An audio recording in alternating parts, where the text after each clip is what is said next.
কি হবে যদি ইতিহাসের সবচেয়ে বড় সত্যগুলোর একটি ইচ্ছাকৃতভাবে আমাদের কাছ থেকে লুকিয়ে রাখা হয়ে থাকে? কি হবে যদি এমন একজন মানুষ, যাকে পৃথিবী মৃত বলে মেনে নিয়েছে, সে আসলে শেষ নিঃশ্বাস পর্যন্ত বেঁচে ছিল আর নিজের পরিচয় লুকিয়ে কোথাও অন্য জীবন কাটাচ্ছিল?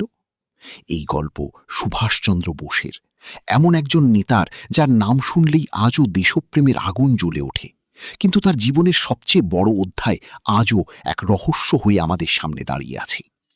১৯৪৫ সাল, দ্বিতীয় বিশ্বযুদ্ধ তার শেষ পর্যায়ে। পৃথিবী বদলে যাচ্ছিল, আর সেই সময়ই একটি খবর আসে যা পুরো ভারতকে নাড়িয়ে দেয়। বলা হয় যে সুভাষচন্দ্র বোস একটি বিমান দুর্ঘটনায় মারা গেছেন। বলা হয় এই দুর্ঘটনাটি ঘটেছিল টাইহোকু এয়ারপোর্টে। জাপানি কর্মকর্তাদের মতে বিমানটি উড্ডয়নের কিছুক্ষণের মধ্যেই ভেঙে পড়ে এবং নেতাজি ভয়াবহভাবে দগ্ধ হন। কয়েক ঘন্টার মধ্যেই তার মৃত্যু হয়। কিন্তু গল্প এখানেই শেষ নয়।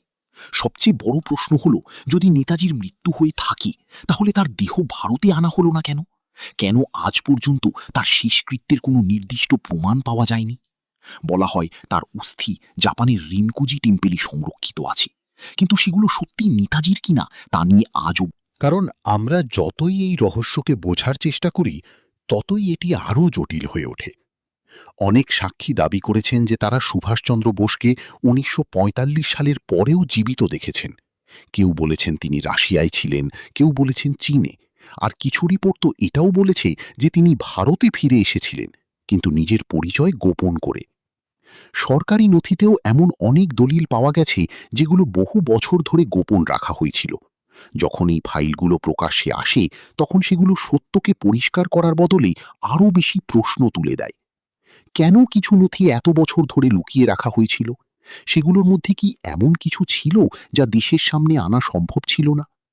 কিছু বিশেষজ্ঞ মনে করেন এই বিষয়টি শুধু একজন মানুষের নিখোঁজ হওয়ার ঘটনা নয়, এর মধ্যে আন্তর্জাতিক রাজনীতিও জড়িত থাকতে পারে। সেই সময় পৃথিবী দুই ভাগে বিভক্ত ছিল, আর প্রতিটি দেশ নিজের কৌশল নিয়ে ব্যস্ত ছিল।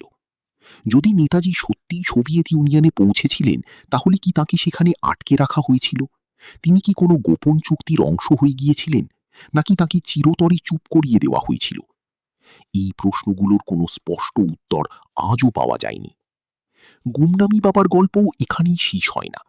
যখন তার মৃত্যু হয়, তখন তার ঘর থেকে যে জিনিসগুলো পাওয়া যায় তা পুরো দেশকে নাড়িয়ে দেয়। টাইপরাইটার, চশমা, চিঠিপত্র এবং এমন অনেক কিছু যা সরাসরি সুভাষচন্দ্র বোসের সঙ্গে সম্পর্কিত বলে মনে হয়। কিছু মানুষ Before we move on, don't forget to like this video and subscribe. It really helps the channel grow.